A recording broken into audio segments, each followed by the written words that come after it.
సతీదేవి శివుడి యొక్క భార్య దక్షుడి యజ్ఞానికి వెళ్ళి ఆవిడ అక్కడ అగ్నిలో ఆహుతైపోవడం అనే ఒక సందర్భాన్ని చెప్పాడు.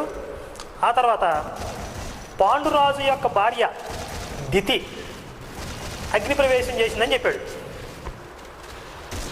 పైగా ఈ చెప్పే ముందు ఏమన్నాడంటే, నేను భాగవతం అనే గ్రంథాన్ని బాగా పరిశీలన చేశాను అన్నాడు. భాగవతం అనే గ్రంథాన్ని బాగా పరిశీలన చేస్తే పాండురాజు భార్య దితి అని అర్థమైందా నీకు? పాండురాజు భార్యలు కుంతి, మాద్రి.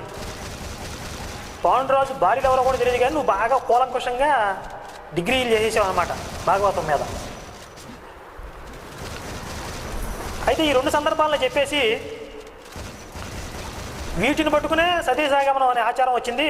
దీని ఆధారంగానే ఇది కొనసాగింది. ఈ సతీసాగమనం అనే దురాచారానికి ఇదే కారణం అని చెప్పి ఈయన రుద్దే ప్రయత్నం చేశాడు.